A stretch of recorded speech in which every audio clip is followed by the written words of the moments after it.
What's going on, everybody? Welcome back to Great Men with Shane Sams. I'm your host, Shane Sams, and I have a truly great man and a great friend with me today. He is Will Etheridge. He is a human behaviorist and identity coach, exploring how people think, relate, and make meaning in their life. His work examines the inner architecture behind success, relationships, and self evolution. And he is one of my great coaches in my Woo! life. Will, welcome to the Great Men Podcast, man. So awesome to be with you, bro. Yeah, man, it's amazing to see you, dude. Me and Will were just together out in Colorado. We spent a few days together with some friends at a cabin, just the peace and the tranquility at 9,000 feet or whatever it is, man. Yeah. That was probably one of the best 3 days of my life, by the way. Thank you for inviting me out there. It was You're unbelievable, dude. welcome. We got to have you out again. Oh yeah, dude. Yeah, you It's can't get there. rid of me. You can't get rid of me now. I know where it is. You do. You know where I live.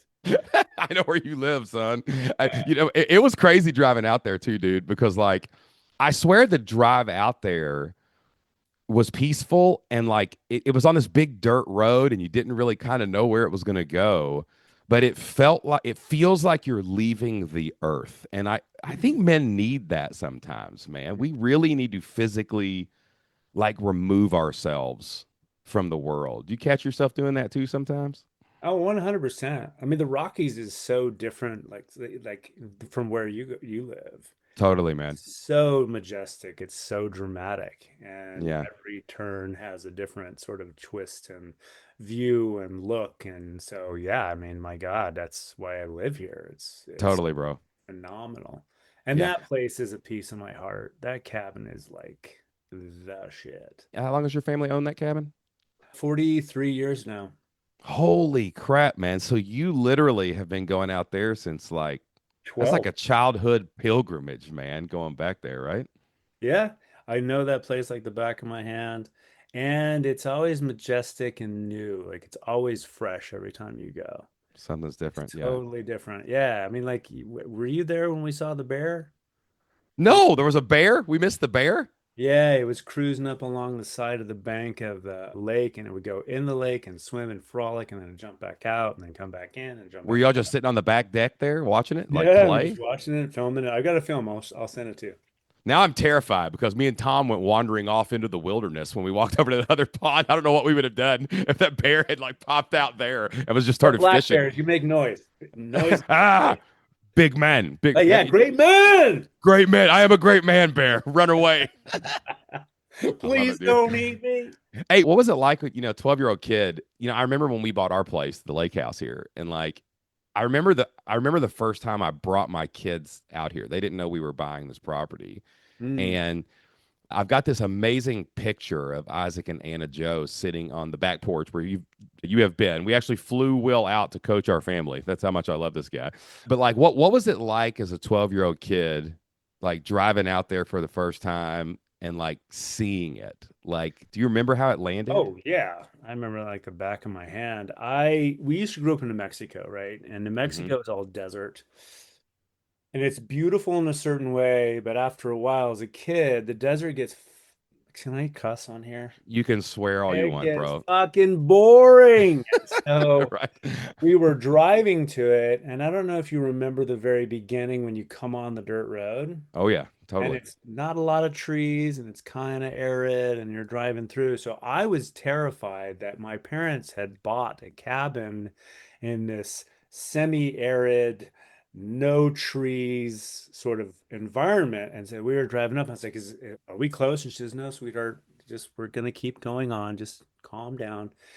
And every 5 minutes, it's like, are we close? And she's like, nope, we're fine. And finally, we make a couple bends and we bend around to that reservoir. Remember that reservoir you saw? Oh yeah, totally. And I was Got out like, and took a picture of it. okay, good. Oh, yeah, Water, trees. water, trees, thank God. And then we finally got up in there, and I was blown away by the difference from New Mexico to the place that you saw, which is full of aspen and pine and spruce and Unbelievable. yeah. So it was. I I remember th- I think we need to terrified. have a great men guys trip.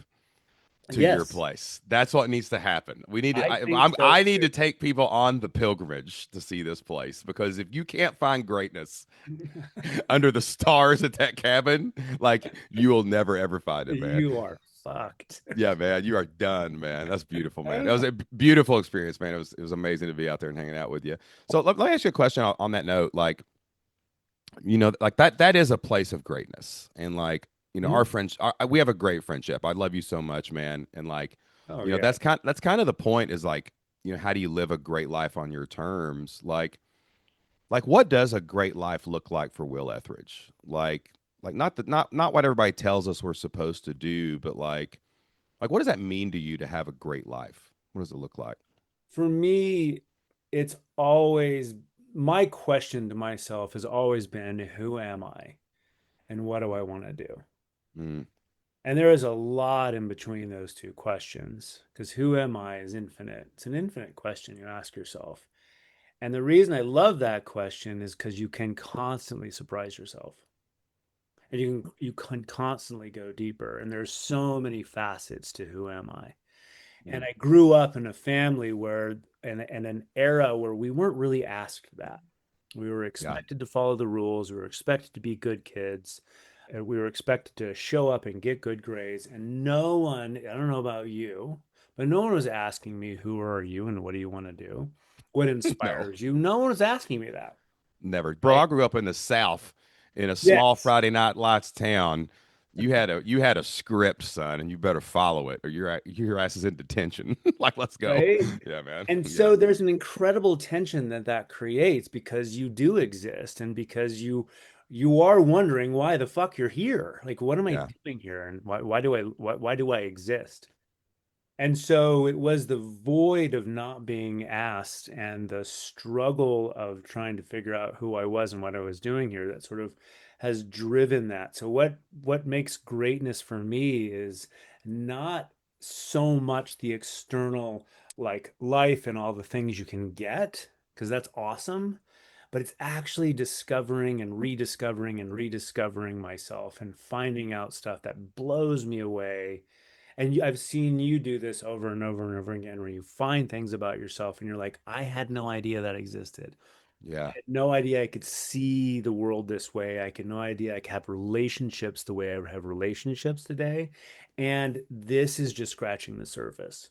Mm, That's what makes a great man to me. That's the great men I want to hang out with. Is yeah, if you've got a Porsche and a Ferrari and you got the house and all that stuff, that's great. But I want to see you walk in the door and I want to go, who the hell is that? yeah, no doubt, man. I think too, like one thing that's really hit me lately more and more is like look, you look back at yourself and you kind of think of your life in chapters, I guess is the best way to say it. And you look at like who you were. And I think that some people try to not like who they were, or I've changed, I've done something different. But I've started like looking back and forward in the timeline a little bit and thinking like, no, that dude was kind of awesome. That was me at that time. That was a part of me that was emerging. And then that was the foundation 3 years later for the next part of me that like emerged. And I am feeling this weird, what do you call it?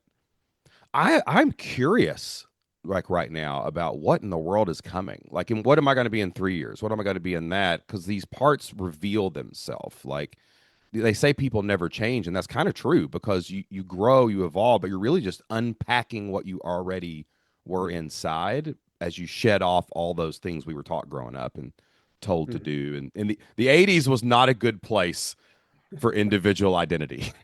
I think that everyone can probably, feel The that. 80s, You know what try I'm the 70s, dude. No, no, no, no, no. I got in at 78. That's when I decided to come down. I was like, you know what? We're done. 70s are over. Let's try out the 80s and 90s and see how do you come of age then? You know what I'm saying? But Oh like yeah. it was so conformist, man. I do remember 88 to 95 in my life was, and I got ADHD. I'm freaking crazy. I wasn't a good student. I rebelled a lot Mhm. against that conformity, but I am envious of kids these days because there is more, I think, of a focus of allowing your identity to come out.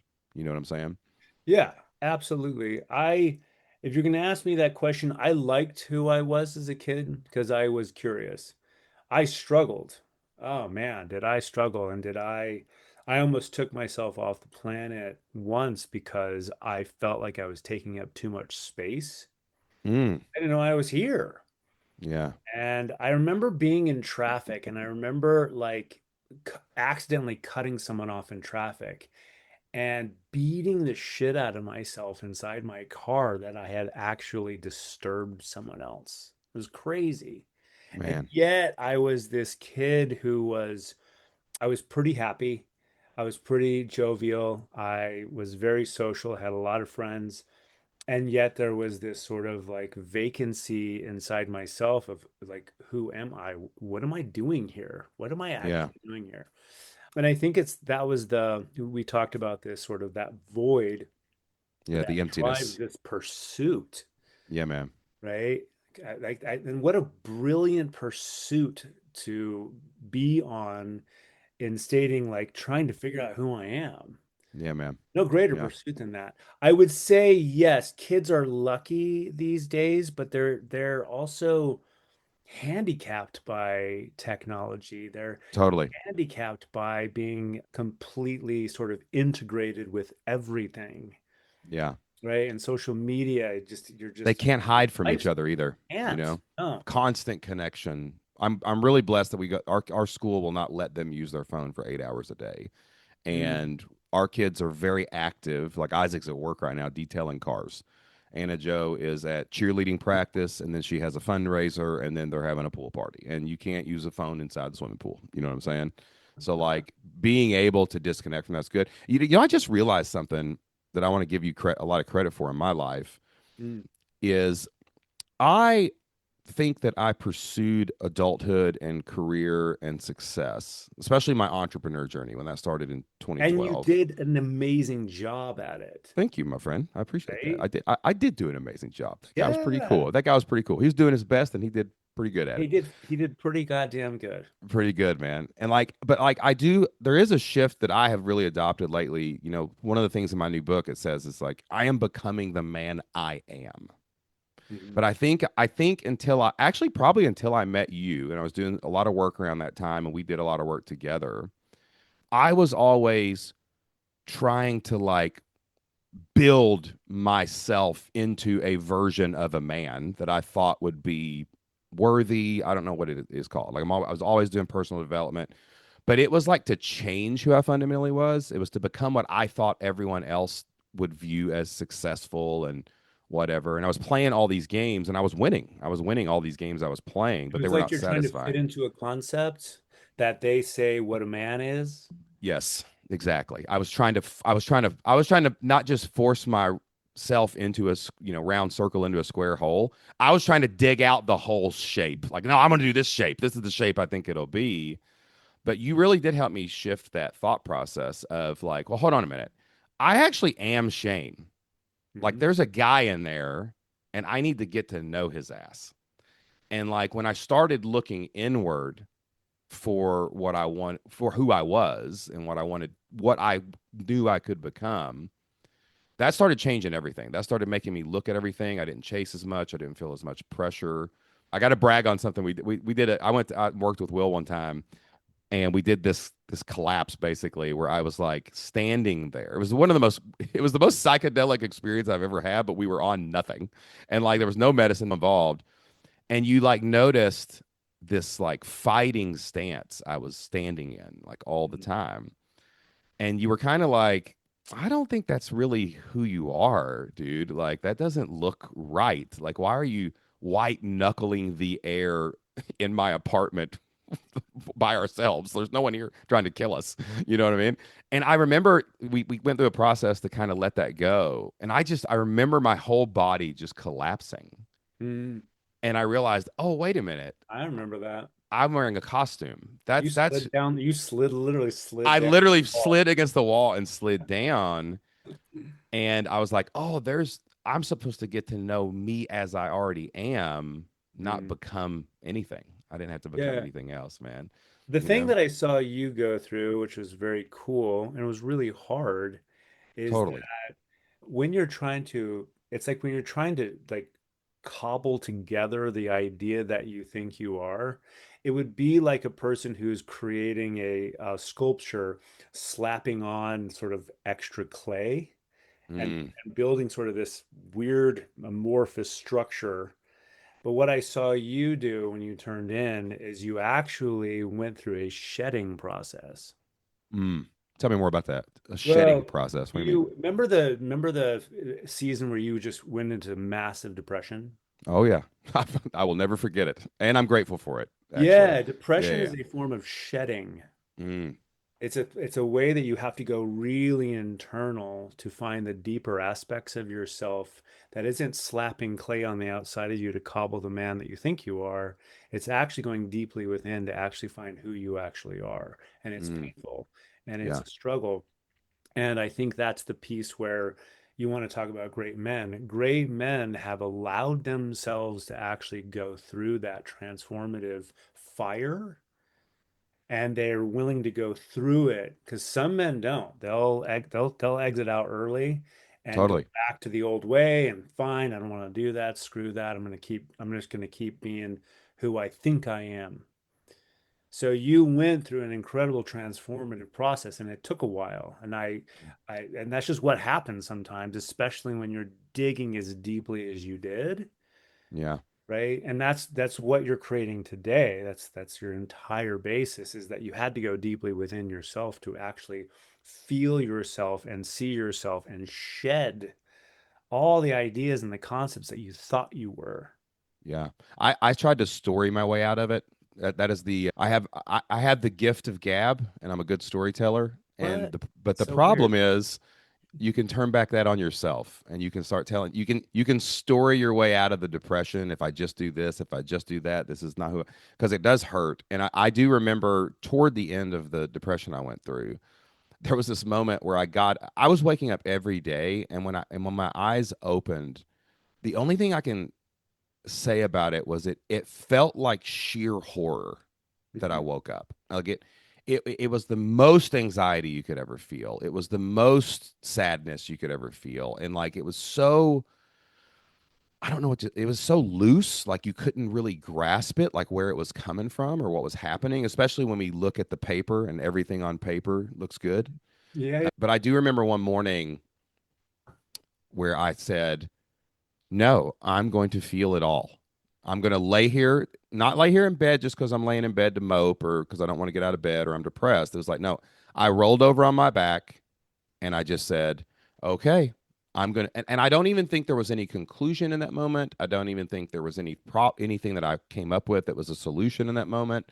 It was just, I just remember like, it felt like I was being electrocuted, like anxiety in every cell in my body, sadness and grief and despair just washing over me and pulling me down like gravity. But I do look back at that one morning now and realize that was the turning point Yeah. when other things could come in. You know what I'm saying? Yeah, if you're trying to become something and you're trying to, again, to sort of externalize it, you're not feeling any of the stuff. You're Yeah. actually avoiding all the feelings and all. Total bypassing every Yeah, time. and that Yeah. builds. That doesn't go anywhere. It just builds Mm. in your system and builds in your system. And then you have the brilliant idea to start working on yourself, right?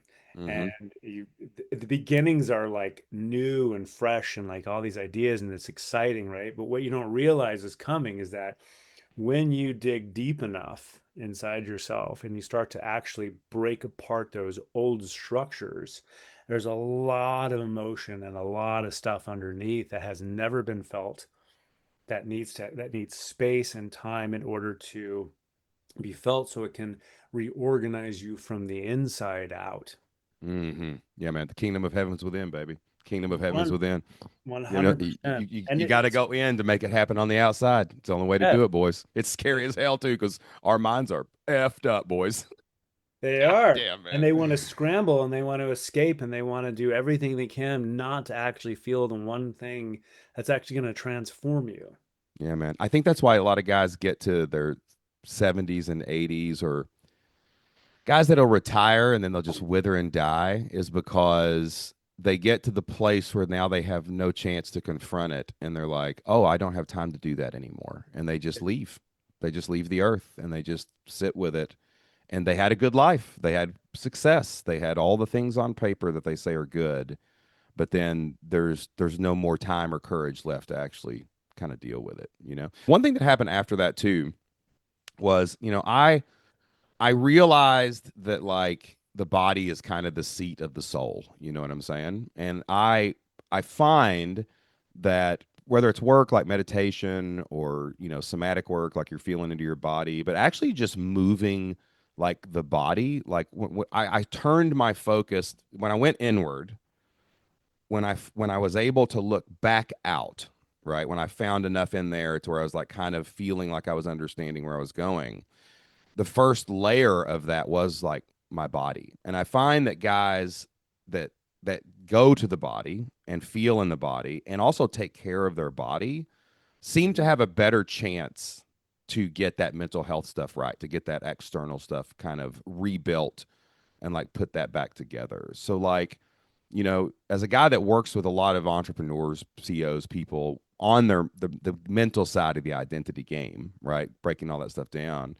How do you take care of your body? And like how do you fuel the meat sack that is riding around this rock around the sun that the soul's piloting? Like what does that look like for you to get in the body, both, to do work and also to just to take care of your body where it's Yeah, healthy yeah. enough to kind of I survive think the it's mental game.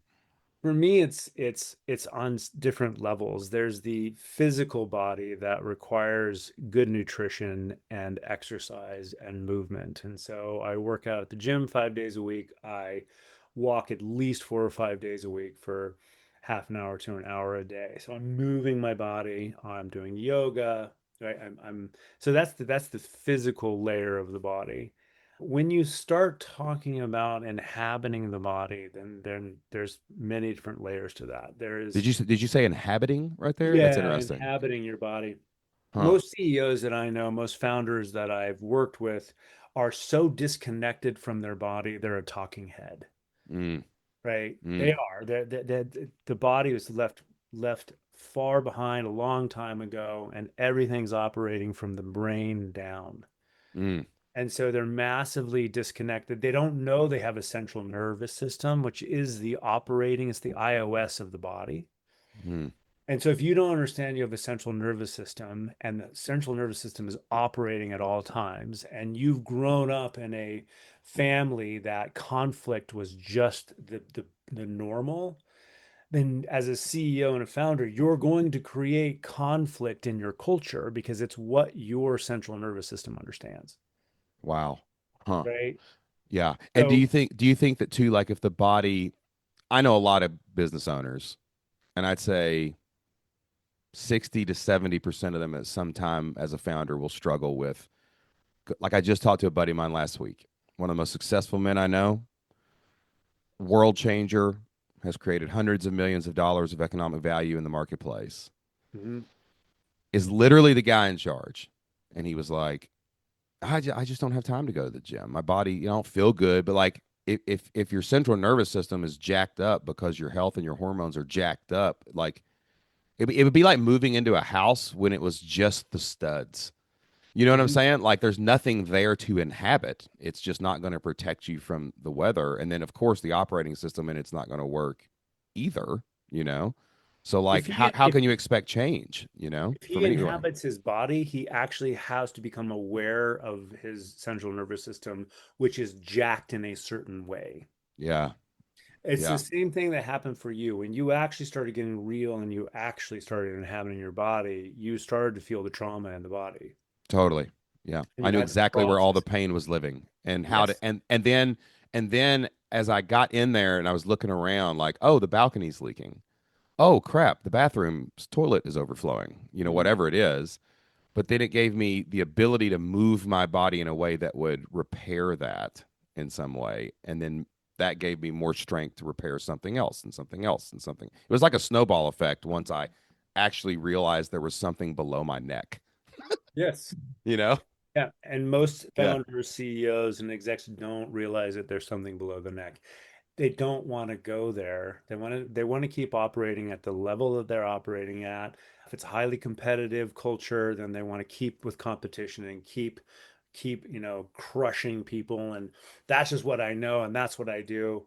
And don't get me anywhere near the body, because if you do, then I'm gonna actually have to start dealing with all the shit that I've created for myself and the company that I created. I got to wake Mm-hmm. up to the culture I created in my company.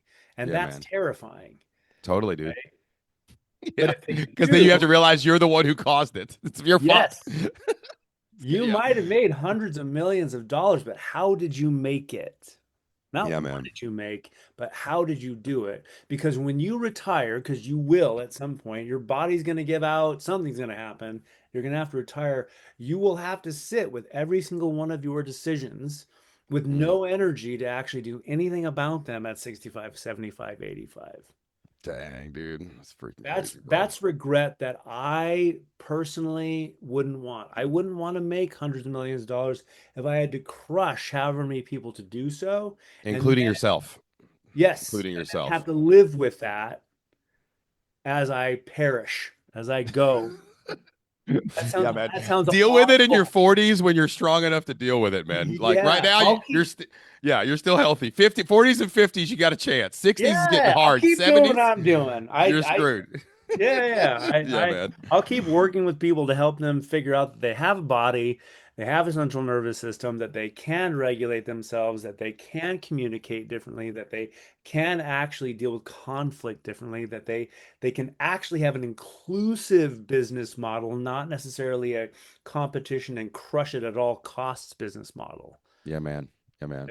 That's what I want for whoever wants to actually work with me in that way, because I think that I've seen so many founders wake up and go, "Holy shit, I had no idea there was a different way that you could do this." I didn't know. I had no clue, man. Because I think that's good though, in a way, because you're as you learn through life, like I've kind of settled into this philosophy that like, when you're a teenager, your brain can't comprehend how to survive, and you need an operating system. You need someone to install DOS and freaking here's my railroad track, whether it's the way my Your parents do parents it. did that. That's right, exactly. It's my parent. This is how they did it. They survived long enough to make Yeah. me, so maybe that'll work. Then your church does it, or then your school does it, or then a professor does it. Then you get a mentor that does it. Then you start watching other people. In entrepreneurship, I did this in a big way because I had no clue what business even meant. I was a freaking school teacher. And like when I started learning about it, I was like, well, that worked for that guy. So I'm just going to get on that ride. And then that worked for that guy, and I'm just going to get on that ride. But then you're just kind of copying. You're not really building how you would do it. You know You're what I'm saying? cobbling. You're You're cobbling cobbling things together. together, an operating system. And then you get new hardware in your every 7 years because your body replaces every cell in its body, whether it's good or bad. And you're like, oh crap.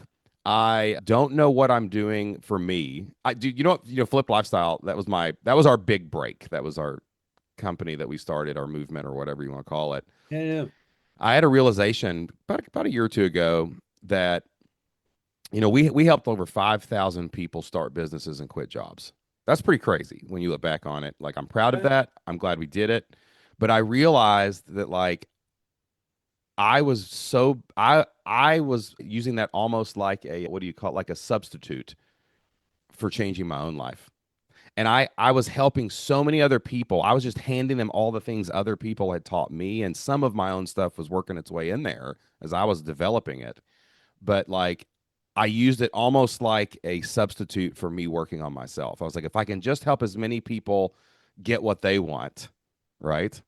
Then maybe I'll figure out along the way what I actually want. And it was a crazy process to realize that like I was just outwardly projecting my desires on everyone else and helping them do it. And I was very profitable. We made money along the way, but it was like a total substitute for me like going inward and taking care of myself.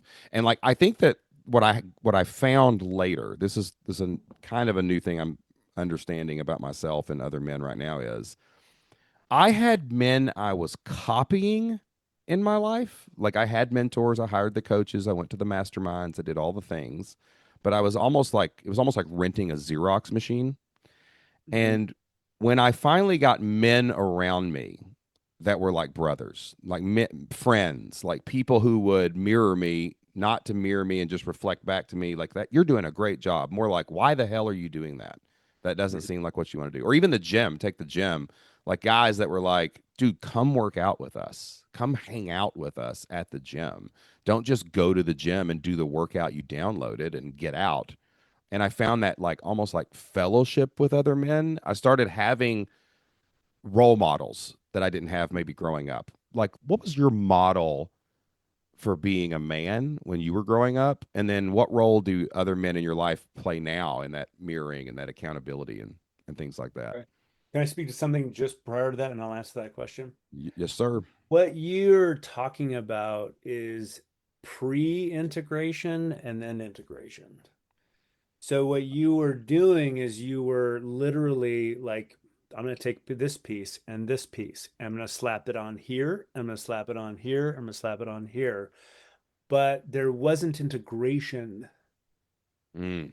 And the Like it wasn't moment, becoming a part of me. I was just trying it on, yeah, basically. Yeah, and yeah. then you'd feed it back, right? But Mm-hmm. it wasn't synthesized Hmm. until you started to work on yourself. Yeah. Until you started to actually ask the deeper questions and do the things that we did together and the groups that we were a part of, you started to actually synthesize things together. They started to integrate in like into you quite literally, Yeah, totally. which then allows your wisdom to come forth and create new stuff that's actually yours. Yeah, man. Yeah. Does that make Creation can sense? come out instead of just repetition of what everybody else is doing, Yeah, basically. that's why integration is so important. That's why it's the most important thing of any work that you do. Once you get a new piece of information, you can slap it on yourself or you can deeply integrate it and go through Yeah. the process to actually have it become you. Yeah. That manifested in my life with books. I used to just read every book I could as fast as possible to get any little piece that I could try out to try to be more successful. Mhm. And now I'm more of a 3 month guy with a book. I'm just like, I got to read this chapter. I got to think about it for a week. I got to see what's mine and what's not, what I want to emerge. But that's where that manifested, I think, with me first was like, oh, I need to slow down. I need to make Yeah. sure I want this. And then I need to make sure it's even a part of me. You know what I'm Mhm. saying? Yeah. Yeah. Am So I good. going to incorporate this or am I letting it go? Yeah, man. But we're all so fast paced these days, William. Yeah. That's why you have We to ain't got slow. time to slow down to integrate. What are you talking about? I'm on to the next peak life experience. Let's do it. If you don't, you'll just you can cram information in there as fast as you want with AI. Hmm. I mean, that's the scary part about the kids is that if you have kids that are lazy and they just do everything on AI, there will be no learning. Mm, Just be an offloading. This is my external brain that I use to get all the answers. mm. But we grew up in an era where you had to look stuff up on an encyclopedia. Remember those Oh yeah, encyclopedias? We don't even totally. have that language anymore in our I heard this great joke one time. This guy was saying, this comedian, he was like, he goes, I remember a time like you'd be sitting at the lunch table and you would say to your buddy, you go, man, I wonder where Tom Petty's from. And you just didn't know. There yeah. was no way to figure Tom Petty wasn't in the encyclopedia. He wasn't in the dictionary. You couldn't look it up on the internet. You just didn't know. And then 30 years later, you hear someone say, Tom Petty's from Detroit. And you're like, oh, and we miss that. We don't have that discovery anymore of No. like that little aha, because you have the sum of all human knowledge in your Hey, pocket. ChatGPT, where is Tom Petty from? Right, man. Yeah, man. But that manifests in like real world stuff. Like, oh crap, I don't know who I am. I don't know what I'm doing. And you think you can ask ChatGPT, your robot therapist friend, and it doesn't know either. It knows the facts, but it doesn't know how to help you integrate it, basically. Yeah, at Yeah. 100%. Yeah, So I man. think I think again we can literally like, and I think you will have it. The more fast-paced technology goes, there will be a homeostatic Yeah. feedback that slows us down, right? Totally, man. Yeah, I think so. Oh, I think oh, that's what I'm trying to do at Great Men. Like when I started building this out, and we just took a guys trip with some guys out in the woods. We've got a big event coming up next April. We're going to get guys in the same room, and I think the world is going to really want slowing down Mhm. because this stuff is so overwhelming, man. Our nervous systems are fried already, and you're constantly having, we have more information comes in our brain in a day than any human had in a lifetime 100 years ago, you Oh know? yeah. And we need to all just stop, slow down. One of our core values in the company is that AI will never touch the community. We will not have AI bots. We will not have AI customer service. We will not have AI Mhm. anything inside of this community because we need some analog back, people. Yes. Digital's amazing. I'm an online entrepreneur. I love podcasting. I love all the tools and toys we have. And We're the calm last gen down. Calm calm down. down.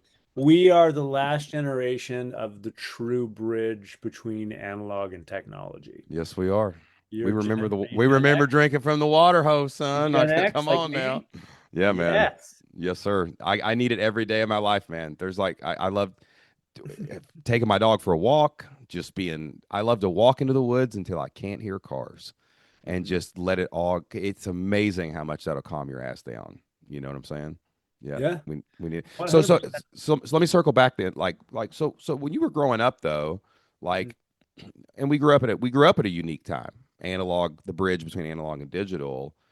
Like my dad and my brothers were probably my best examples I had of what being a man was, you know. And I had a Mhm. weird family situation. I don't know if I've ever told you this, but like my oldest brother is 19 years older than me, and he Mm, was married when I was born, right?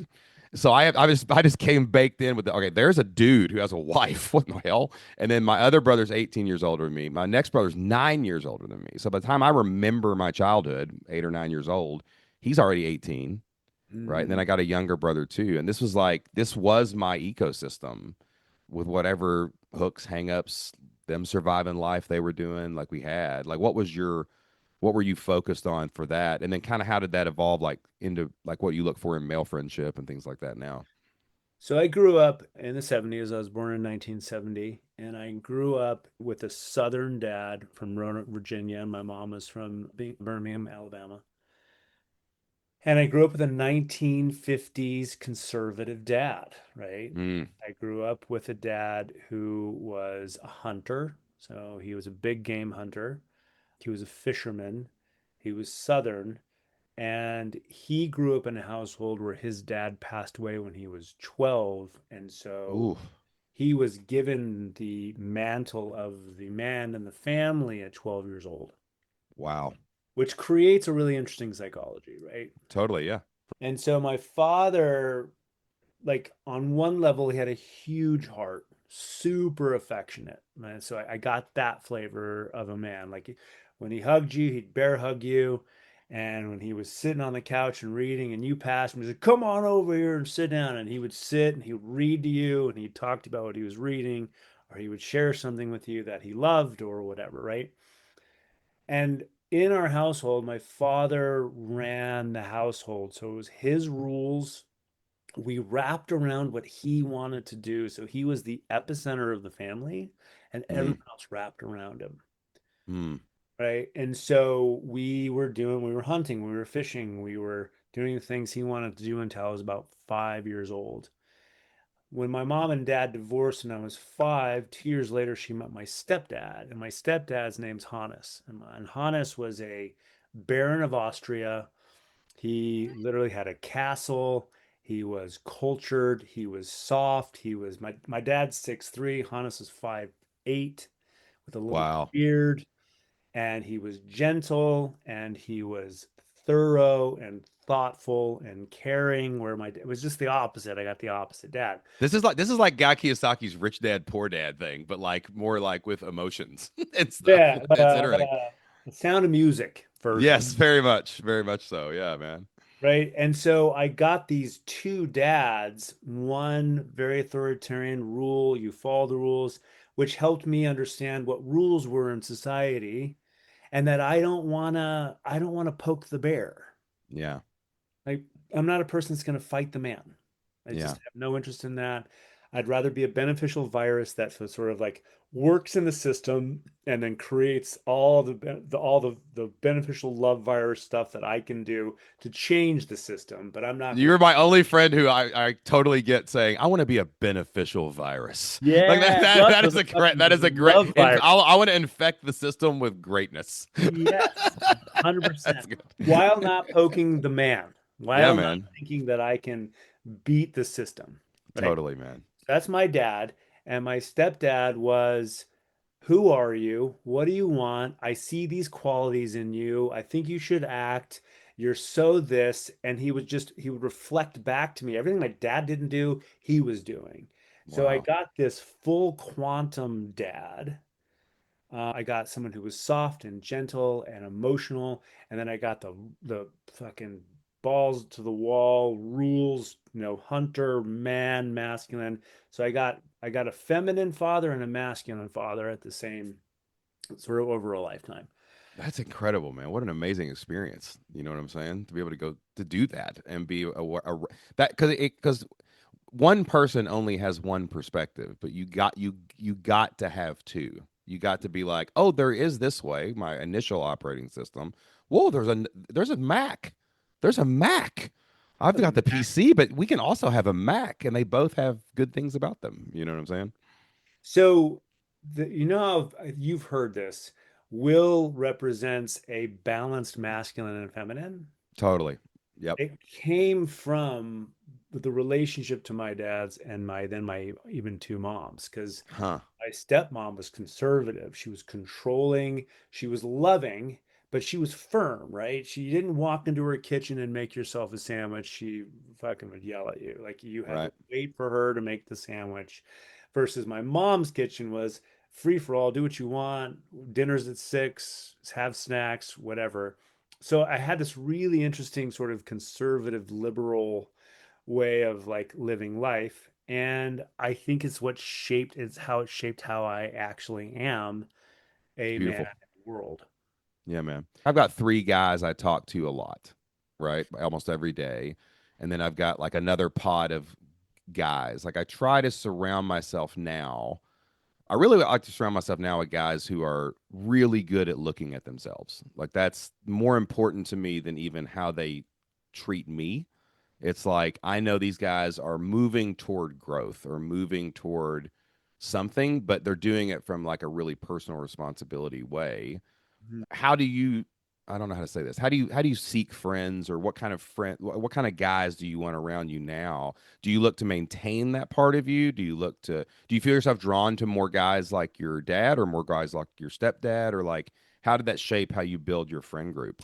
You know what I'm saying? Oh, they're definitely hybrids. I mean, Yeah. all my friends are hybrids. So my really good friends, that guy friends that I are in my field, are Jonathan Law, Blake Yep. Kingsbury, Josh Petrucci, my friends Tim Hodgson, Dave Sanders are probably the five core males that are in my. All great men. I'll say it out loud if you guys ever listen to this. You're all great men. I know many of them.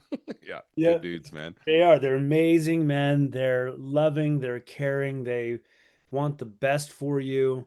There's no superficial conversation. We just don't Mm, do that. We don't be mm, like talking about the latest Prada bag you bought or the movie you saw maybe once in a blue moon, but it's usually deep conversations. It's usually what's driving you, or it's sometimes it's like, what are you struggling with? Like, let's talk yeah. about it, right? So it's just very real. It's friendships that feed me. Mm, That there's no like, when I'm alone, I'm good being alone, because when I'm with my friends, I'm fed. yeah, that's a beautiful way to say that, man. Yeah. You That know? might be that might be why so many men really struggle being alone is because the guys they're hanging out with are eating off of them instead of feeding back sometimes. Yeah. I've had people in that I've had people in my life that I've had to like stop being around because it was constant superficial consumption of me, basically. Yes. And I'm not saying I'm perfect, and I'm not saying I've never done that to anybody because I think we all go through seasons where we're doing stuff like that. But it is good, man, when you got even if they don't have advice for you, it's just like just to be seen I was talking to a buddy of mine this morning about some stuff, and he was like, "Bro, that sounds tough. I got no answers for that question, but dang, that's just being someone saying it's tough and they get it. You got to have people like that in your life, man. You just have to, because your mind, it is internal, but the external plays like such a big part of it. Like, let me ask you this: like, we're both coaches. We both work with a lot of men. We work with a lot of people, right, all the Oh, time. yeah. I'm in debt. I talked to. I actually tracked this for a month one time. I talk to an average of 30 something humans a day. Like, that's a lot of other people's energy and other people's problems and challenges. As coaches, that's what we usually hear is that kind of stuff. As a coach and just as a friend, like, how do you keep the peace between your ears? Like, what does practicing mental health and peace in your inner world look like for Will, the guy who other people come to in a lot of ways to find that peace inside themselves? So my form of that is one, it's quiet time. Mm. I wake up in the morning, I get my coffee. I will either, because I belong to a path called City Yoga for many years, and so there's many different chants that actually sort of change the frequency of your brain. If You mean you like mantras or something or things Yeah, like that? chanting Yeah. mantras, like there's long form chants or short form chants, and they literally change the frequency of your brain. They can now actually help you meditate more thoroughly. I'll do that. I will write. I will just get down on a piece of paper and just free associate, write, and dump my brain for 20 minutes. Mm. I'll meditate. I'll write poetry. In fact, I'll when we're off this thing, I'll read you one. It's really badass. Dude, you got to put that poetry on your Substack, bro. I, Yeah. I check it every day, bro. I want to see all your poetry. Like, you Have you did. seen you've seen some of it? Then I've got a I've, couple. I've seen a little, yeah, man. But you need you can do like a series in there. Like, I'm releasing my book right now, one chapter at a time. You can put all of those in one place, like Will's poetry and like the magic wizard himself. You know what I'm saying? And like have Oh, your you can? You poetry. can organize it that way? You can organize. I just learned this last week, bro. Yeah, man. This old dog learned a new trick, and I was Well, like, holy I'm shit. releasing my book. Yeah, man. You see, poetry section. That's what we need, man. That's I'm beautiful. doing I'm doing Yeah, that. man. Yeah, it's so there's many ways for me to get quiet, right? And to also get still. Like some of the meditations I have are closed eye meditations. The other ones are literally focusing on a candle flame. Mm. And every time I lose presence, I say the word gone. Hmm. That moment's gone. Mm. And I go present again. And the moment I lose presence, I say gone because it's the moment's gone. My mind tracked some past, and then I come back to presence. And what that does for me is a simple act of just practicing literally being present. And it shows up for me in the day of if I'm reading something, I can tell you if I have any presence with it or not now. Wow. It's like it's also too like the like looking at the fire, like little things like that. Like, everyone's obsessed with triggers these days. Oh, Mhm. that triggered me. Oh, that triggered me. But like the trigger's a program, and you can reprogram it Mhm. if you find a new trigger. I love the like imagine having I'm actually going to go get a candle and put it in this freaking room. You put a candle in because fire is one of my things, man. I Yep. campfires, anything fire. I love fire, and like looking at a candle and like you're gone. Like there was a trigger that caused you maybe to ruminate, but now you've reprogrammed your literal brain through practice of you could look at a flame and say that's gone. Now you're back to the fire and you come back out and bam, you're back. You've triggered yourself back into the real world and the now. Most people cannot stay in presence longer than 5 seconds. It's insane, man. Like to think It, about that, you know? like Like people think, oh, I can do it for a minute. No, actually, you can't. Your mind is actually too active to actually stay present. If you are really actually present, you'll be amazed at how many times you'll just have a thought and it'll take you, and have a thought and it'll take you, and have a thought. you think that's why psychedelics are having such an emergence is because the one that I think the first time I ever did a psychedelic medicine, I remember I remember this moment where I was like, "Oh, I'm actually here and nothing is happening in my brain." And that was cool. I'm not. That was cool that it did that. But I remember the day after I was on the airplane coming back from this retreat, and I remembered all of a sudden I remembered thinking that, and in that moment when my brain remembered thinking that, I was like, wait a minute, I can do that right now. And I remember being on the airplane and just being totally present, no headphones in, no nothing. And I don't think I had ever really felt that. And that lasted for like 30 minutes on that plane of just, I'm on a plane. There's a person sitting beside me. There's a lady walking up and down the aisle. Like I remembered what presence felt like because I got to feel it with the medicine, but it was not like being drunk where you just don't even remember what happened. It's like, no, and my brain You're was able aware. to, I'm aware of it. That means if I can be aware of it, I can do it. But it does take practice, man, to actually be able to hold that space I for a mean, while. monks practice for decades Yeah, to man. actually develop what is true deep presence, like true deep, like placid lake presence. Yeah, man. If you're present, like if you're deeply, deeply present, you are the most available to life, Mm, most available to what's actually unfolding in front of you, which makes you an incredibly effective being in the world. yeah. Like I've Yeah. been around deeply present people, and they're like spiritual leaders or monks or whomever like I've come across, and there is a depth to them that you can actually palpably feel. And It's a gravity when you walk by them that pulls you toward it. yes, Actually, yeah, you totally feel that. Like there was a guy in my life. He's passed away now. God rest his soul. Dan Miller, and he was an author. And I got to know Dan during the pandemic. He was like a kind of a mentor of mentors. Like he was connected to a lot of people. And I was going to Florida for a business meeting, and I shot Dan a message, and he invited me to his house. Now, this is a guy, dude. He's in a mastermind with Dave Ramsey. This is like a guy who's done it, like whatever we would say done it is. But when we were there, he never mentioned his friends. He never mentioned anything that wasn't happening by his pool on that couch. His eyes were just totally focused on me and everything, and he deeply wanted to be in that moment. And I'd never seen presence like that in a human being before. And that guy also had like the most peace of anybody I've ever seen in my entire life. Like literally got pancreatic cancer, and the first thing he said to his family was, "What does this make possible?" And they made a plan of what his last 6 weeks would look like mm, because of the cancer, not in spite of the cancer. that's beautiful. What does The, this the, make possible? Mm. what does this make possible? That was his one of his catchphrases. Is anything that happens in your life like what does this make possible? You know what I've been contemplating? What's that? I'm in the right place at the exact right time with the right Mm. kind of people. Mm, that's a shift instead of God bless America. Why am I here?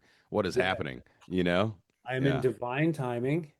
I'm in a divine place exactly where I am, and I'm at the right time of people, even if I'm with myself. So I'm in the right time, in the Yep. right I'm in the place with the perfect right place people. at the perfect time with the perfect kind of people. Interesting. How's that helped you in areas of your life? So it allows you to come present, right? Because I'm Yep. I'm right here and I'm in divine timing. And then it allows me to see opportunities in my world because I'm present, Mm, because I'm acknowledging the fact that there's no place that I can be that's not perfect. That it's not divinely guided to. We are literally in a river and an ocean of divine guidance. mm, We are divine guidance itself. We are being divinely guided. And so there's no glitch that you're all of a sudden in the wrong place, the wrong time, even if it feels that way. So it's an mm, acknowledgement of the perfection of mm. all of this. That's incredible, dude. Do you find when you use that tool, let's say that we were trying to come back to presence, do you find yourself being drawn more to the past or more to the future? Like I see a lot of guys, like I got a friend of mine right now who's really struggling and he's just in the past like all the time. It's just pure regret of if I had done this, my life wouldn't be this way. If I had done this, whatever. My struggle is actually the future. Mm, That's where I'm always pulled into the 14 possible realities that could unfold from what the decision I'm trying to make right now or whatever. mhm. and it steals the present from me a lot because I'm constantly just I ruminate toward the future, not Mhm. toward the past. Where do you feel pulled either direction? I would say I'm a blend of both. Of I course you are. You're Will. You're a like blend of everything. You're so, the so most blended person I've ever met. I'm a blendy man. I am working with right now. I'm entering into a new chapter. And that chapter is that my mom is just my sister and my mom lived here for 8 years. They were right up the street with my nephew. So I had a big chunk of family right up the street. And I took that as expected and I took that as normal. One day my sister's like, I can't do this anymore. I got to get the hell out of Denver. I want to move. And so it triggered this cascade of my nephew's like, well, if you're not going to be here, there's no reason I'm going to be here. So I'm leaving. So he left first. My mom's like, well, if Sandy's not going to be here and you're down the street, I'm too old to be alone in a house by myself. I'm going to move to Wisconsin. So she moved to Wisconsin, and my sister left today to go Oh, to on her new chapter. So there is a loss, right? There is loss. There is a this almost this like opening of like, okay, what's this new chapter? I'm literally stepping through the threshold of the new chapter today as I'm speaking with you, hmm. and I am I'm letting. glad to be here at the threshold with you, brother. Yes, it's perfect. Yeah, So man. awesome. It couldn't be more perfect. I am learning how to let go of the past and grieve it. So that's a part that keeps me in the past. And there's a part of me that's wondering what the new chapter is going to be. As this door closes, what door is actually going to open, Mm, right? fascinating, man. Yeah, man. So I'm right in between. I'm like I'm just crossing the threshold as we speak. You were in the midst. That's what I like to say when I'm in one of those spots. I'm in the midst of it. Yeah, We're in the while midst. trying to stay present. Yeah. Yeah, man. Because life ticks, baby. You still gotta buy groceries. You still You still gotta got you do you gotta gotta. clean the kitchen, son. You know what I'm saying? You gotta do it.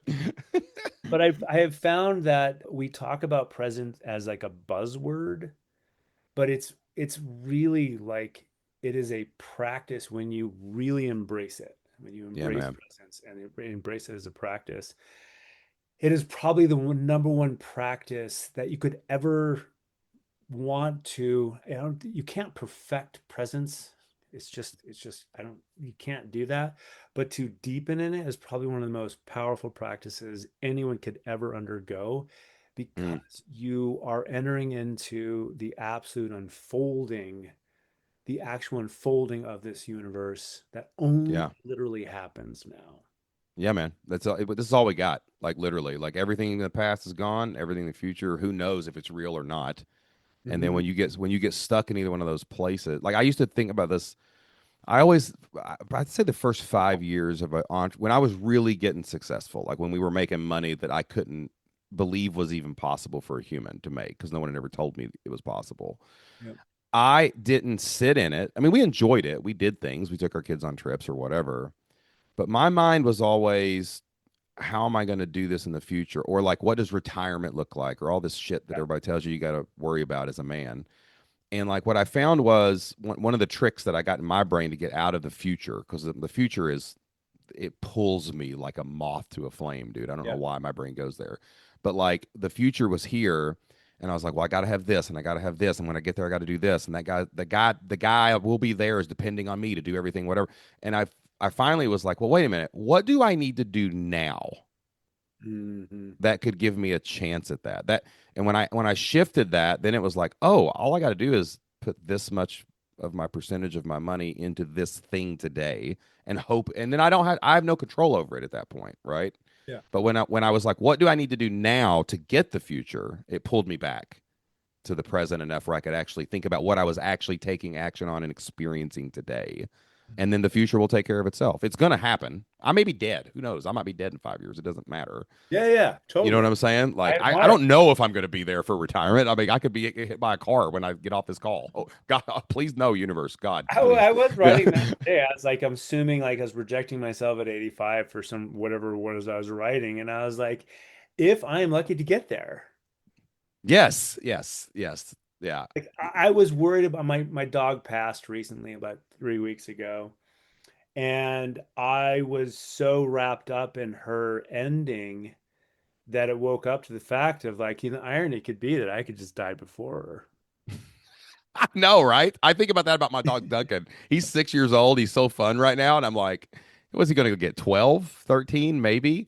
her. And I'm always like, oh man, I'm going to miss you when you're gone. Just assuming my ass is going to be here instead of him going to dog heaven or wherever he It's goes. You know what I'm true. saying? It's such an assumption. We do not think that we're the one that's going to go first ever. No, Yeah, ever. man. It's You always crazy, got dude. to project it out into the future. So that's the practice of presence. It's also I don't know if you contemplate death, and a lot of people find it to be morbid. I do not at all.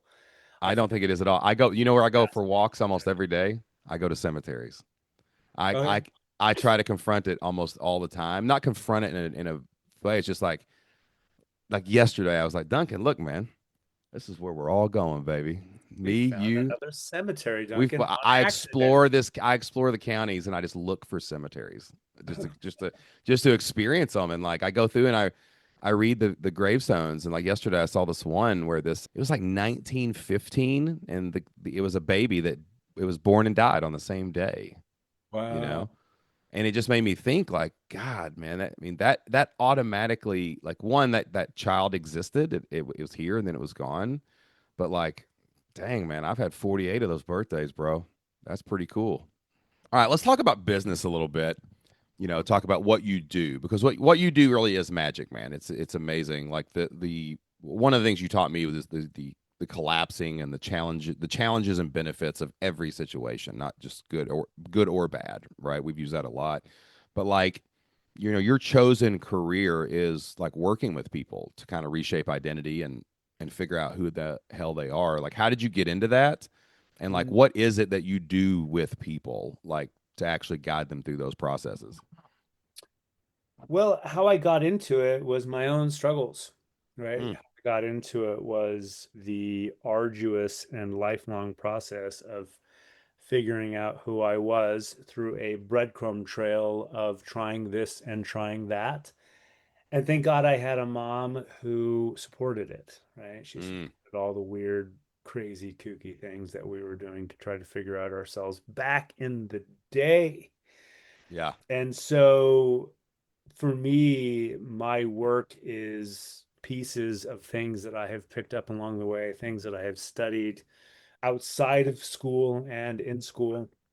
And so, and then also, like, if I were to break down my life, it's weird things like holotropic breath work and indigenous medicine work and AA and Alateen in the beginning, and then discovering my meditation master for the last 25 years and doing deep meditation. And who is that again, her like name the is Gurumai Chidvalasananda, and it's from a path called Siddha Yoga.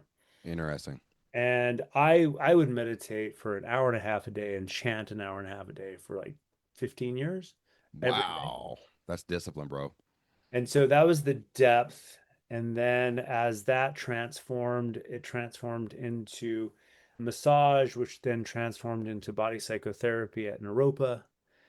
And then I met John DeMartini, which is the collapse work that I did with you. And that's the changing the stories. I can talk more about that as well. Totally. And then to plant medicine work Yeah, and belief work and.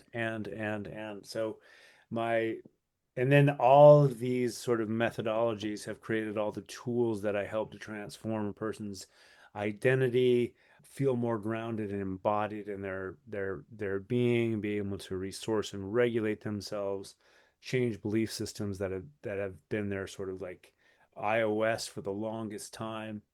yeah, And so it's just really like it's just my trying to figure out myself, which then yeah. create all these tools to help people figure out themselves.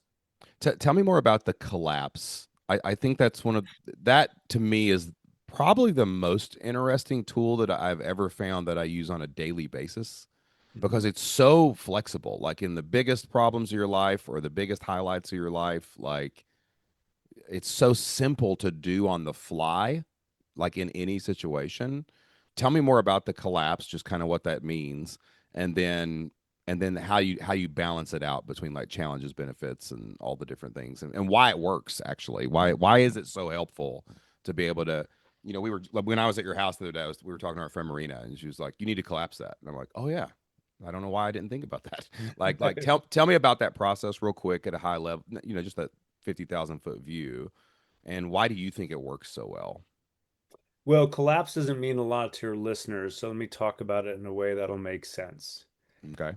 When we have anything happen to us as human beings, we are meaning makers. So you have a story about your father that if I asked you about your dad, you'd tell me about your dad. Yeah. This, I love this about him. He's struggling in this way, da da da da da, right? And so your father has impacted you in a particular way to shape the story that you talk about him in, Mm, right? And the same with your mom, the same with your sisters, the same with your kids. Like we are meaning making machines. And we're meaning makers because we are trying to put organization around the world. And in the most basic sense, we're trying to survive. yeah. And then Totally. beyond survival, we're trying to actually meaning make for thrival and depth and right. And so what happens is, let me give you an example. If someone were to come up to you that you didn't know and slap you right in your face and then run away, what do you think your story would be? That son of a bitch. Why'd he do that? Like, What the fuck? what the hell was that guy? What did I? No, I actually, what my brain just said? It'd be like, what did I do to you? Why did you do that? Why did you do that, man? you Exactly. know, So you would go into shock, surprise, anger, rage, right? I'd And probably what chase his that down, whip his ass. That's what I'd probably do. You know would what I'm absolutely, I'm going to find him. I'm going to hunt his ass down, saying? Yep. right? That's the Shane Sam story of that event. Mm, And so the moment you actually have something happen to you and you create a story around it, you start to live in that concept, mm, yeah. right? And so if you had that happen to you and you went straight into work, what do you think you'd be talking about? This guy walked up and That slapped me in the face. motherfucker That who son of a. slapped me in the Ah, face, yeah. how dare him if I ever find him, right? And you'll live in that concept and you'll create that concept. If you never look at the other side of that concept, that will bury as a sedimental layer in your being. Hmm. And it will Hmm. shape the story, the collective story that you tell about yourself and you tell about others. Probably always look now. I'm always on the watch for somebody to come up and slap me. I'm worried about it now. Like But if yeah, it can happen once, it can. Now I'm on alert every time I'm in public or whatever. yeah, 100%. And that is one small event of many of hundreds of thousands of millions of events that have happened in your life that you have created a story around. Mm, And so when you go into the work that I do and you start to break it down, that negatively impact your world. mm, That was bad. I didn't mm. like that. I hope that never fucking happens again. How can I defend against that, right? That's Yeah, all the man. things we start to tell around that And the story. energy starts bending toward that story in every aspect of your life now, and Yes. that's why you're exhausted all the time because you're on high alert for somebody to smack you or Yeah, whatever. exactly. And you And don't know what, and you don't know why he smacked you. That's the problem. Like you could have had a black widow on your face, and he was just getting it off of you. I and mean, then he ran away. he just saved Why? your life, and he was too ashamed because he did it in a way that hurts you or whatever. You don't know his Oh story. no, but that's a brilliant thing. That's the work that we do is we actually look at how did it serve you. So I'll get into that. So you have this story and you come to me and now you're full of anxiety and you're like, I'm waiting for the next person to slap me because let me tell you a story what happened to me. Mm-hmm. And my job is to help you balance out your perception. So instead of collapse work, I call it perceptual balancing. How Nice. do I balance your perception in order to one, take away the negative washing machine spin that you're in that's causing anxiety and anger and rage and confusion and and to literally calm that down. to neutralize the charge of that event so it Mhm. doesn't affect other events, Yeah, basically. it doesn't Awareness. cascade and it doesn't create paranoia, anxiety, whatever it is that that event could create. Mm, So my job is to ask you questions to get you to see what you're not seeing and ask you those questions enough in order to balance that perspective. So if you told me that story, I would say go back to the memory of literally them whacking you across the face. How did that serve you? How mm, did it benefit you? And if you're deep enough into it, you're going to tell me I'm fucking crazy. It didn't serve you at all. I can't tell you how many times I've heard that. And I'm like, yes, but I understand that life is perfectly balanced, totally. right? Totally. This now moment is balanced in every possible way we could possibly imagine it's balanced. Yep. And so, that being true, that there is no one-sided anything in this universe. There is another side to that story, and I'm going to get you to it and ask you questions to where you can fully see how that served you, how it talking to people served you, how your paranoia served you, everything. And the moment you see enough benefits to that Yeah. negative event, it actually we're looking to see it balance the scales. So I And it always does. That's what's so crazy about that thing when you take someone through this process. And like once you know it, you can't unknow it. And like the I think the most important thing you taught me was like we start with these negative things. I call them thorns in your side, right? Like these things that are causing maybe it is causing a problem. Like you're too paranoid to even go out. You won't even go outside anymore because you're afraid someone will slap you or yeah, whatever. You know what I'm saying? It happens, right? And yeah. it's like, but like I when you told me to apply it to the what quote unquote positive things, I didn't realize how much I was spiraling. You know me. I'm high strung, I'm high energy, but You I talking also crash spiraling in hard. fantasy? Just everything. Like every when I do a peak life experience, I always had a massive crash. Yeah. I've almost eliminated crashing from my entire life after peak. Like we just went to Alley Cat in the Caverns. We went to a EDM show. Mhm. It was the most peak of my life experiences I've ever had. But at the same time, the next morning I smoked a cigar to integrate and like balanced it out. I literally said, what were the benefits of going? What were the challenges of going? Like there was things that went wrong, you know what I'm saying, that Yeah, yeah. happened. And it leveled it out where I can hold that event now as a moment in time that was beautiful. Hmm. And then with my kids, this is where I really learned the power of this technique was I took my daughter and my niece to Taylor Swift's concert with 80,000 people. This was my daughter's first concert, Will. No perspective of what a concert's supposed to be. And this may have Not been a the best. great one, but Yeah, and amazing. you can hate Taylor, love Taylor, whatever. Whatever happened in that 4 hours was the most crazy thing I've ever seen in my entire life. Like 50,000 people on a bridge outside singing the songs with the 80,000 people in it, like lights and all the show. It was just unbelievable. And on the way Mm, back, you know, I said, "Hey guys, what did you like most about it?" I was kind of translating for 12-year-olds or whatever they were. And like then I was like, "What were the challenges that we went through today?" And we went through that. And then a couple weeks later I took her to another or a couple months later I took her to another concert that was smaller. It was here in my local hometown. And we were able to talk about that in the same way. And both of those experiences were beautiful. They weren't compared to each other. It wasn't like, well, it wasn't Taylor Swift. You know what I'm mm. saying? It was like, no, these were amazing experiences that had They're challenges unique. and benefits. They were unique.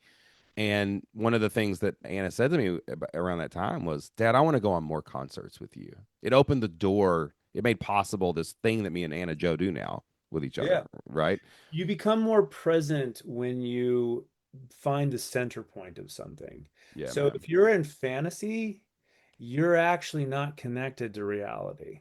Mm. You're actually ungrounded. And the story is the fantasy that you Yes. created. It is a fantasy That's the most until you amazing thing I've challenge it. ever Yeah. done. I've never had I'll experience anything like that again. I'll Oh my never do it again. It's never going to and happen you're again. floating out of the concert and you don't notice the car that actually hits you. That's Mm. happened. Yeah, I've man. seen people so high that it took a car to bring them back down to the earth. Mm. Right? Mm. And that's the crash you experience because the universe is always creating homeostasis. It's always finding balance. If you Yeah, get man. too high, it'll bring you something to bring you low to find balance because you are most effective when you're centered. Yeah. You're most Yeah. effective in life when you are grounded and centered. Totally. You are least effective and most a danger to yourself and survival when you're either over resentful or over fantasy, Yeah, man. right? Yeah. And so the work that I do is to help people literally transform these stories that they've been telling themselves sometimes for years. That they And don't even know they're telling themselves yes, sometimes. Right. mhm, It's just become fact in their yes. brain. Yeah. And it couldn't be less fact, Yeah, right? man. Yeah, man. And None the of it's real. oh God, it's nuts. And so the way I help founders is to break the fantasy in their business. Yeah, man. Fantasies in your business. Where are the fantasies that you think that conflict is the only way to grow a business or competition is the only way to do it? Where's the drawbacks to that? Yeah, How man. many people have you had to destroy in order to actually build your bottom line and get more dollars in your pocket, right? While you were destroying yourself and you didn't even know it. Exactly. Inside out. Yes, sir. Exactly. I have stood on the edge of that destruction a couple How times in the past whack is 15 your years. body? How Yes. are your adrenals? Yeah, man. How's your cortisol? You want to Yeah. check your cortisol? Yeah. Because How's your sleep scores? That's what I'd like to see, right? totally, that's where it got me, man. I got to the place where because I was living in these stories and I didn't understand how to change it until I started doing work on myself and working with you, and like there was a point where I was so convinced about XYZ that when I would think about XYZ at night, I was stuck in this loop and I couldn't get out of XYZ because I thought it had to be this way. This is what it was. This is the way I understand it. And I got down to a point where I was sleeping like 2, 3 hours a night. That is not good for you. And Yeah. it was until I could end the loop by realizing I wrote a story about this and it's probably not true. I need to analyze this story in this way, and then I'd Mhm. sleep for 4 hours or 5 hours or be able to stop the loop a little less each night until the fact where I got back to normal, you know? Yes. But it was little shit too, man. It was like, at the gym, some dude cut you off for the pull down machine. And I'm like, that son of a, this guy, no respect, this, whatever, blah, blah, blah. You get in these loops, man. And until you're like, well, what's the benefit of that? Oh, well, I didn't want to do pull downs anyway. I'm gonna go try this brand new pull-up machine that they just put in that I've never used. That's pretty cool, man. Nice. I'm You hit the changing my nail. workouts in the future. You know what I'm saying? But it really is. It seems so simple, and it's deeper than that. It's not just those two questions, of course. Yeah, yeah. So Yeah, yeah, so the yeah, thing about what I have found when I started John's work, there when you look at the other side of anything, that's all new learning. That's yeah. all new insight. It's all new way of looking at life, and it's expansive. So it's not just about neutralizing your thought and finding center point and finding peace. That's beautiful. It's powerful. It's literally everything you've learned that's been waiting for you on the other side of all the perceptions you thought were so solid and you thought Mm, were so real. mm, And it wakes you up to this broader, literally reality, and it wakes you up to the magic of the universe, really. yeah. And what's actually possible? You know what I'm Yes. saying? Going back to that, what does this make? That I actually added Dan's thing to the end of it when I do this, is I neutralize it and balance it out. And once I can see that other thing that I wasn't thinking about, that new learning, Mhm. I'm like, well, what does that make possible? Holy crap! I didn't even think about that before. I could do Yes. something totally different and never have to feel this again anyway, if I want to. You know what I'm saying? Yeah. What it's taught me is that every moment is loaded, not just learning, but loaded with learning. And it's up to you to how deep you want to take it. Ah, it's beautiful, man. Absolutely beautiful. All right, I got two more quick questions for you. Okay. One, what inspires Will? What inspires the man? Like for you, like I think that men without aim, I think that's a huge problem in our society right now. Like everyone's looking for people aren't aimed at something. either that they actually want in their core or something maybe even a little bigger than themselves, a mission, a belief, whatever it is. Like what inspires you to get up every day and keep doing it? Two most inspiring things to me are to find out new, rad, cool stuff within my being Mm, and learn about myself and have massive breakthroughs. And the second inspiration is to teach those to my clients. that's beautiful, man. I saw a framework the other day that was like, if you want anything to change, one, you have to start moving toward it. You know what I'm saying? Like you have to actually start moving toward it.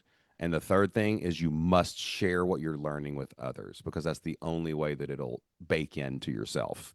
Because not to convince them to do it, but just to share it and get your words out and let it translate into the ears, basically.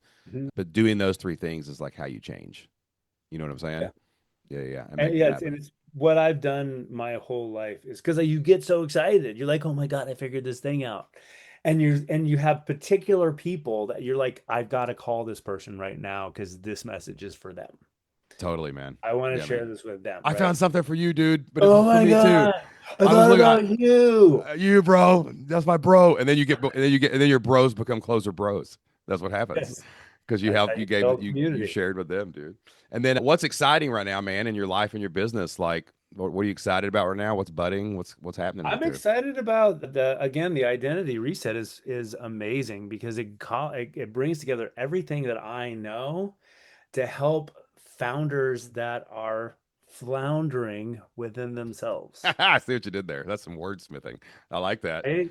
But it's so true. It's like I see these men that are perceived to be so powerful and so capable, and you literally scratch the surface and they fall apart.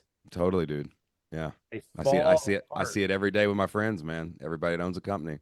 We're doing it all the time. Oh God. And it's just like it's just And you don't have to. That's the thing. That's what's so crazy about it.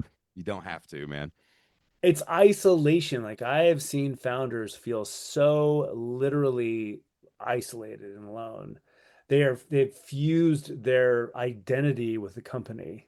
They're Hmm. not separate from it, which is problematic unto Been itself. there. Yeah, man. Been there, dude. It's easy to do and it's hard to untangle. You know what I'm saying?